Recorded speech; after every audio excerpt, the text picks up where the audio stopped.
Ladies and gentlemen, internet, my name is Peridiam, and oh my gosh, I'm so nervous. A new YouTube video.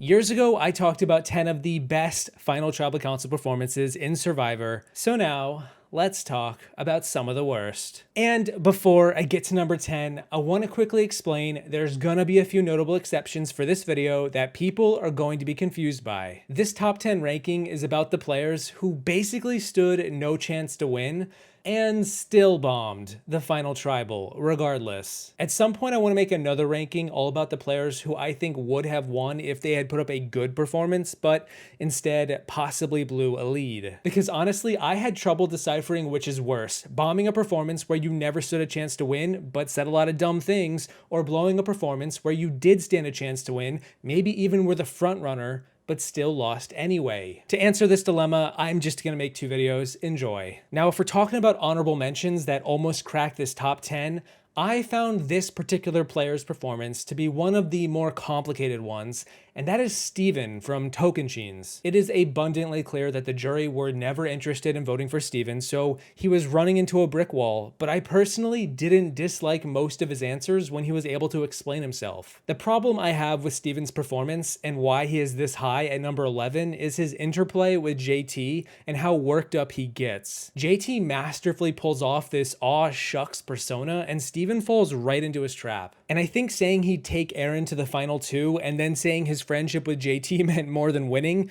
really didn't do him any favors. And despite all that, he's an honorable mention. We've got a long way to go. Okay, let's talk about number 10. Number 10 is Russell from Heroes vs. Villains. There's a lot to be said about Russ in season 20, but he cracks my top 10, particularly for this season's performance, if only because he got way too defensive about his skills at the game, unleashing his cocky side that never endeared him to the jury in the first place. Boldly exclaiming that he never needed luck to reach the end, or that in the face of Danielle telling him the jury did not want to see him win, would he change anything about his game. This was Danielle giving him a freebie, a way out to excuse himself. His answer was no. And he was proud of that. I'm gonna say this at number 10, but it applies to all of them. You have to both convince the jury why your reasoning is respectable and adapt to their wishes. And Russell couldn't do either. And so he made his bed. As Coach remarked, only the penitent man shall pass.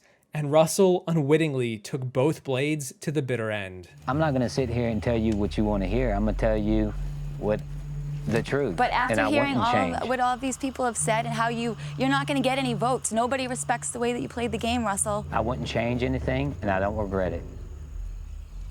Okay. That's too bad. But let's rewind the tapes back a season and look at season 19, Samoa, because I have a bone to pick with another finalist here. No, number 9 is not also Russell. I am talking about Mick. I have heard conflicting speculation from several jurors that Mick was both a front runner and a total GOAT to win or lose this season. And quite frankly, regardless of whether either are true, his performance here merits no marks from me. Whether he blew a lead or never had a lead to begin with, I have to imagine it's the latter, because on a scale from 1 to 10 of how bad did Mick want this win, after watching this final tribal, it really feels like he's running at a generous 2. No energy, lackadaisical, flat answers, totally steamrolled by the jury, didn't have a single personal thing to say about Brett's fantasy bro date. Really, man? And he didn't even know what feckless meant. Google it, Mick. Okay, everyone, this is your chance. Go Google it. Wow. Dude, you have got to be kidding me. In a word, would you agree that your overall gameplay could be called... Here it comes. Feckless? Feckless. I would actually have to look up feckless. I don't know what feckless is. Well, I think that's a really good idea after this is over. I'm done with you. Number 8 on this list is Katie from season 10, Palau. She's always been this easy go-to for all-time worst performances, but I think Katie owns her loss quite well compared to a lot of other finalists. She's actually the player who inspired me to make this video. I think context is key, and Katie opens her tribal intending to own her shield strategy with Tom and Ian, attempting to shift the jury's perspective on what can be deemed deserving. The problem was that right away, Katie gets ripped to shreds. Kobe, her lone ally, does her no favors. Greg totally lambasts her from so many directions, and it leaves Katie stunned. Katie said post-season after Greg's speech, she couldn't remember what happened next. Like, she has no memory, no recall of any of it. But we do have footage, and she basically realizes that there's no hope and reacts defensively to save herself until it's over, finishing with a final line that I think sums up her performance quite succinctly. "I'm leaving with my self-respect. I might not be leaving with yours." My question to you, Katie, is if you could please give me 3 positive and negative adjectives that best describe you and how you played this game. Actually, I don't expect your vote, Janelle. So I don't know that I need to do that. Number 7 for worst performances is cut from a similar cloth as Katie. They're just kind of blunt and honest. You either connect with them or you don't. Unfortunately for Twyla from season 9 Vanuatu, most of the jury didn't, and most of her answers didn't help her case. Opening the tribal with a big inflammatory spat between Eliza was not a great look, although I doubt she was ever getting Eliza's vote anyway. We see her combat Leanne and Amy, get defensive and volatile, but then show remorse for her game with Chad, and ultimately end the night by lamenting how not good she was at Survivor. She apologized for her behavior and believably felt sorry, but that's usually not enough at the 11th hour. After all, you're at Final Tribal, you're here to atone. There's a recurring motif with these performances. Players quickly run out of gas once they come to the realization they don't stand a chance to win, and as Twyla put it, it wasn't the game she intended to play, but instead was the game that played her. You said that I didn't deserve to be here, I was a spoiled brat. But did I not tell you that to your face? And I did tell you how I felt. Wait, is this an apology? Is this? I mean, if you don't feel that I deserve an apology, then I'm fine. just getting to the point. You feel that I'm a lying, deceptive bitch? Well, I think you're a spoiled, rotten little child. Okay, before I reveal number 6, I just gotta say I love this next performance and I love this player's approach to the game. Albert from season 23, Survivor South Pacific, 0 votes in the final tribal and didn't stand a chance any which way you cut it. Albert was perceived as a player who was in the right place at the right time, and in his case, I don't think it made a difference. Without a doubt, one of, if not the worst case of not giving a jury what they want to hear. Brandon asks Albert if he knew that Brandon was going to be getting voted out at the final 5 after he gave him the immunity necklace, and all Brandon wants is a yes or a no. Just a yes or a no. Be honest. Because here's the deal, guys. Brandon knows the answer, and it's just a test to see where Albert is. And Albert stutters and stutters over and over and over. Really bad look. Pro tip, don't do this. Did you know I was going home? Let me tell you right now. Did you know I was going home?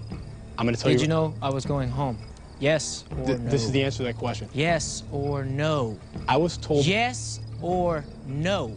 There's no explanation. Okay. Did you know I was going home? Yes or no, or I'll move on. No. And then you screw yourself. I did not know that you were going home. Okay, that's it. That's all I need to know. Can we talk about Stephanie in Guatemala? Let's talk about Stephanie in Guatemala. Number 5 is Stephanie from Guatemala, and for as beloved as she was in Palau, and as incredible as it was to see her return and reach the final 2, I gotta say, this final tribal performance is not a piping hot filet mignon pizza. Bobby John thanks her for letting him reach the jury, and then when Cindy asks her if she had to remove a juror, who would it be? She says Bobby John, because he was the first juror. When Lydia asks her why she should vote for Steph says, "Lydia, if I took you to the final 2, I would probably beat you, and what does that say about me?" Oh no. Like everyone in this video, Steph did not stand a chance at beating Danny, but answers like these only dug her hole deeper. But I will say, much like Twyla, I appreciate Steph being Steph. There's no other speed, there is nobody else she could pretend to be. Steph, I'll just start with you. I know the only reason I'm standing right here is because of you, so I do appreciate that. I really do. If I had to take somebody off the jury, I guess it would be Bobby John because he was the first one that made the jury. That's my answer. I don't know. Number 4 is from the top of the vid. It is Sherry from season 26, Karamoan, Fans vs. Favorites 2, easily landing herself in this top 10 between her feud with Eric, to Eddie, to Philip revoking her membership from Stealth or Us, to simply Malcolm just saying, as politely as possible, he doesn't have anything to say to her. She had it rough. But Final Tribal Council isn't usually supposed to be easy street in the first place. It's where you atone for the past 38 days, and something tells me we didn't even see half of what Sherry had to say on night 39, given how little she was just shown. But what we did see wasn't pretty, and I think her opening speech about how many people work for her, only to then crumble 10 seconds later and lose her train of thought, pretty much says it all, and also doesn't. And if you're done with me, I'm done with you. I don't need to listen to you. I don't need your vote. Obviously, I'm not going to get it. You can sit down. I just was trying to help you understand. I don't need your help. Where you sit. I don't need your help. Perfect social game. Dictated the final 3. Held an idol all season. Number 3. Sugar. Gabon. Charlie asked her why the jury should vote for her, and she says they don't necessarily have to. It's up to them. Oh, okay. Crystal actually approaches her from a place of friendship and laughs with her, and then Sugar says that she voted Crystal out because she was bullying. Okie dokie, strange approach, but I guess brutal honesty could garner some respect. Kenny doesn't even believe Sugar's answer to his question. Randy is totally in awe of how bad her answer is to his question. Maddie just sighs and says, "That's all you got? Really?" And while I feel bad for how Corinne treats Sugar, and the middle finger she gives is totally justified as a response, ultimately, this performance is a laundry list of questionable tactics that result in 0 votes. Did you not know that I was going to the jury? Did you not want my vote? Did you just figure there's no way I'm getting it anyway, so make a jackass out of him? I don't think I needed to do that because you did that yourself. That's your answer? That's your answer for $1 million bucks? Yeah. Let's finish this up with a 2-headed dragon, or maybe a tiny lizard in this case. Because years ago when I made a video discussing some of the greatest quote-unquote, air quotes, GOATs, not greatest of all time, in Survivor, I pretty much ended with 2 names in unison, and many years later, after revisiting each final tribal council and paying attention to every performance, I have found it really difficult to not repeat history today. Natalie and Philip from season 22, Redemption Island, have 2 of the worst performances we have ever seen, and they happened at the same time. Imagine if this was a final 2. And seriously, if you don't remember how bad this was, I beseech you, go back, rewatch this moment. They both give intro speeches praising Boston Rob. Natalie says that her loyalty to him was so crucial. She struggled and grew as she didn't know how to camp, taking notes from Fishback, I see. Philip literally says Rob is the mastermind, and he thanks him to his face in front of the whole jury for not targeting Philip. Both players praise Rob, and it only serves to make Rob look that much better. It reaffirms the jury what they already knew going in. We gotta keep context in mind. This jury was looking for reasons to not vote for Rob, and this was the total opposite. Literally all 3 players here were vying for Rob to win. Between Philip blaming Andrea for not knowing him, to getting defensive with Ashley or Julie or Steve, between Natalie giving credit to Rob for her entire game, every decision was never her own. The jury just face palms and outright says out loud, "This is kind of sad." Natalie's defense for not making a move or making bonds with the jury throughout the game was because Rob told her not to. Yeah, nothing was going to change this season's outcome. Both of these are my top 2 in either order. I didn't realize that you all thought that I was creepy towards Rob. I found Rob and I had a really good relationship out here, so... See, you turn and keep an eye on him. You're afraid to make a decision without him. I didn't come out here to get your respect. I came out here to kick a little ass, and I think I did that. Looks like you're in a pretty good position. In the challenges? I didn't do it in the challenges. I did it in the social game. That's why none of you knew just how close I was to Boston Rob. And that's the list. Those are my top 10 Survivor finalists who bombed the final tribal council despite standing no chance anyway. As I talked about at the beginning of this video, there's another future vid which I will link in the description when it's ready that'll discuss players who did actually stand a chance at winning, but blew it. Let me know if there are any other players I may have missed, some more honorable or dishonorable mentions. A huge thank you to my patrons for not bombing their ability to actively support my endeavors. Don't forget to realign your perspective of the jury on your way out, and I will see you in the next one once I ask you this. Would you rather reach the final tribal council with no chance to win, or get cut right before it and never know for sure? I genuinely don't like any of these 3 people. I don't think there's much I could hear from the 3 finalists that could change my opinion of these people. It's simply an opportunity for revenge, pure and simple, revenge. If 39 days ago somebody had told me I'd be standing here and that you would be sitting there, I would have told them they were crazy.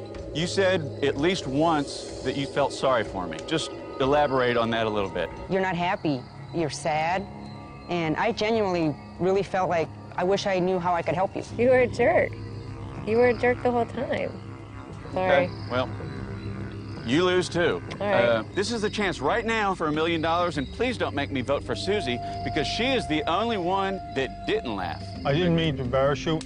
The only thing I can say is I was absolutely outraged at Sugar's behavior, and I went back to camp and I was pissed.